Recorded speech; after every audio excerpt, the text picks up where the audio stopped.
Daily Solutions Podcast. All right. Hey, everybody. This is Graham. Hey, this is Ashkahn.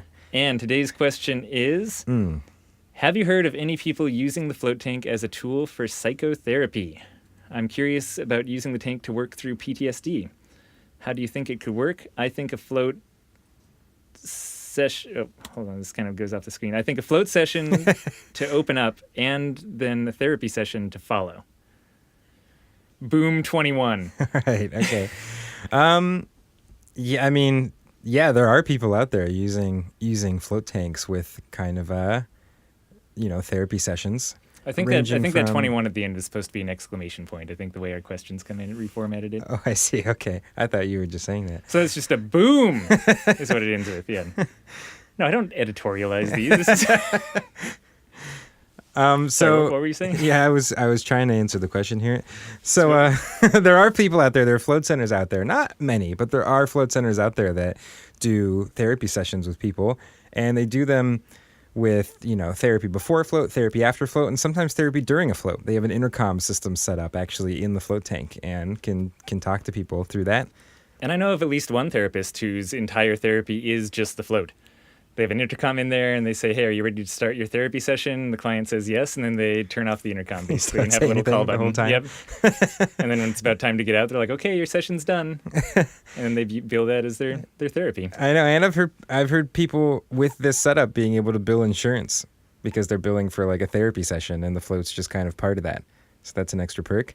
Yep, and we're neither therapists nor insurance agents, so definitely definitely check this out on your own. And I think it should also be noted that it seems like float tanks do benefit people with PTSD. I mean, there's been, with Justin Feinstein's new research coming out, at least short-term kind of immediate relief from a variety of anxiety, including PTSD. So there's a lot of positive in here, and I guess all of this, in my mind, comes with a giant warning, which is if you're not a therapist, you should probably be careful about entering into this stuff too deeply.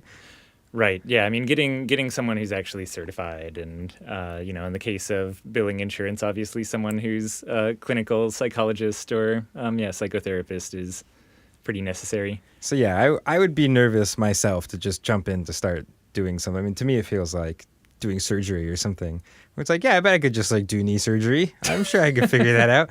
Like, I don't know what I'm doing. I don't know what I'm saying. And you're dealing with people who are in a much more fragile state than, a normal customer just coming in to enjoy themselves while they're floating. Like, they might have an adverse reaction to this. They might trigger some sort of, very stressful response in them. Like, there's so much that can happen that you might be unprepared for if you don't know what you're doing. Right. So there's a little bit of uncertainty in the nature of the question. Like, if the question is, should I provide unlicensed psychotherapy? The answer is probably not. Yeah. Are you a therapist or a psychiatrist or a psychologist? No, this is just a general, editorial sort of view. If you have a degree or that this is what you're currently doing, then it does seem to the float tank does seem to be a good tool to aid with that. Like, they certainly pair well together, and certainly from what we have been hearing from the people who have been doing a little bit of that and the research that's been coming out, it seems to me to say that this is a good idea. Also, there's this really interesting phenomenon where a lot of different types of therapies and practices end up seeing a big boost from therapy at the same time. Even something like taking antidepressants, SSRIs, or something like that, in conjunction with psychotherapy ends up showing a much bigger range of benefits. And I think that there is something to that just in general, when you're going through any practice, if you also have that aid of being able to talk through it and think through it with someone who's good at steering those conversations and knows when to back out of the way and kind of let you draw your own conclusions, I think that just kind of boosts whatever effect you're seeing across a lot of different disciplines. So I guess that's kind of if you're a therapist, yeah, this sounds great. If you're not a therapist, this sounds like a real bad idea to me. Yeah, and I would say that as far as the before, after, during, we just don't have the data to back that up. I could see it being useful in all of those cases. Having time to think about something after you've kind of processed through it.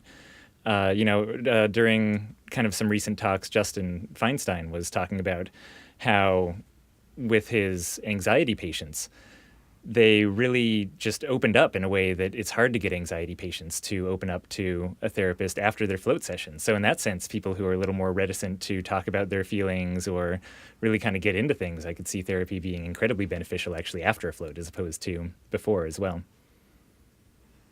So yeah, I mean, it sounds cool. And you should do it if you know what you're doing. I think that seems to be the summary here. Great. Well, if you guys have other questions that you want us to answer, you can hop over to floatanksolutions.com/podcast. Send them over our way. And we will talk to you tomorrow. Bye, everyone.